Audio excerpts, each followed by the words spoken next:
Tinapay mula sa langit.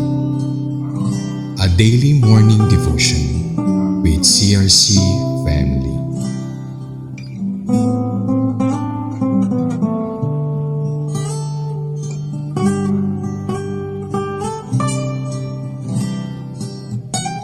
Isang mapagpalang umaga kapatid. Ako po ay si Sister Nina Chua from CRC Queensville Daughter Church. Samahan niyo po ako sa ating programang Tinapay Mula sa Langit, ang pang-araw-araw nating debosyon sa salita ng Diyos. Ngayon umaga ay matutunghayan natin ang aklat na Deuteronomy chapter 31 verse 7 to 8 na may pamagat The Encouragement to Joshua. Ngunit bago po tayo magpatuloy, tayo dumako sa maikling panalangin. Dakilang Diyos, pinupuri at sinasambahan namin dahil ikaw ang Diyos na nagmahal sa amin. Tapat, ikaw ang nagbibigay sa amin lahat ng aming pangailangan, physical man or spiritual. Sa araw nito, pinatas namin ang inyong mapagparang salita na aming pag-aaralan. Buksan po ninyo ang aming mga puso at kaisipan upang manawaan namin ang nais ninyo sa aming buhay. Naway, malugod po kayo sa lahat ng aming sasabihin, iisipin, gagawin sa araw na ito. Ang lahat na ito ay dalangin namin sa matamis na pangalan ng iyong anak na si Jesus.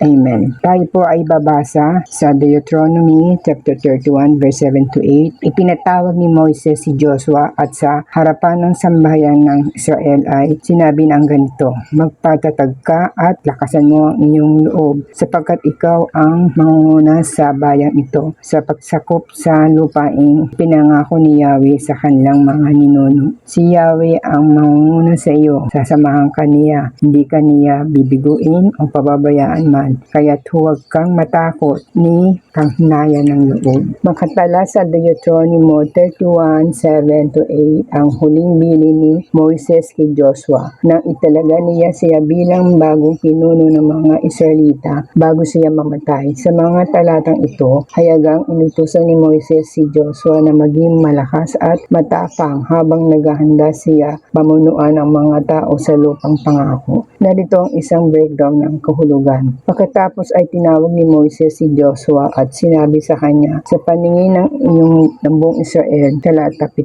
tinatampok nito ang publiko at opisyal na paglipat ng pamumuno si Moises sa kanyang huling pagkilos ay tiniyak na ang buong pamayanan ay nakasaksihan ang pagkahalaga kay Joshua na hindi nag-iiwan ng puwang para sa pagdududa tungkol sa kanyang autoridad. Magpalakas ka at magpakatapang sapagkat ikaw ay sasama sa bayang ito sa lupain na isinumpa ng Panginoon sa kanyang mga tinununo at na nagbibigay sa kanila at iyong ibibigay sa kanila na pag-aari. Ito ang ubod ng tagumpay ni Moises. Binigyan din niyan ang pangangailangan para kay Joshua na maging determinado at matapang sa harap ng mga hamon na hinaharap. Ang pag-akay sa mga Israelita tungo sa Kanaan, isang lupain na tinatanan ng ibang mga bansa, ay nangangailangan ng napakalaking tapang at lakas. Ipinaalala ni Moises kay Joshua na ang lupain ito ay ipinangako ng Diyos sa kanilang mga ninuno at tungkulin ni Joshua na pangunahan sila sa pag-aari nito. Ang Panginoon mismo ang nangunguna sa iyo at sasamahan ka. Hindi ka niya iiwan o pababayaan. Huwag kang matakot, huwag kang mahinaan ng loob. Nagbibigay ito ng pundasyon para sa lakas at tapang ni Joshua. Tiniyak sa kanya ni Moises na hindi niya gagawin ang misyon ito ng mag-isa. Ang Diyos mismo ang maging taliban nila na tiniyak ang kanilang tagumpay. Ang pangako ng patuloy na presensya ng Diyos at wala pag-alinlangan na suporta. Di ka niya iiwan o pababayaan ay isang makapangyarihang pangpatibay loob na direktang tumutugon sa anumang takot o potensyal ng panghihina ng loob na maaaring madama ni Joshua. Sa Ancient, ang Deuteronomy 31:7 ay nagpapahiwatig ng una, ang paglipat ng pamumuno mula kay Moises hanggang kay Joshua. Pangalawa, isang panawagan kay Joshua na maging malakas at matapang sa pagtupad sa plano ng Diyos. Pangatlo, ang katiyakan ng presensya ng Diyos, patnubay at pagkukulang suporta para kay Joshua at sa mga Israelita sa kanilang pagpasok sa lupang pangako. At ang ikaapat, isang makapangyarihan paalala na ang tunay na lakas at tapang ay nagmumula sa pagtitiwala sa mga pangako ng Diyos. Ang konteksto ng talatang ito ay mahalaga. Si Moises ay malapit ng pagwawakas ang kanyang buhay at ang kanyang banal na atas na itinalaga sa pamumuno ng mga Israelita.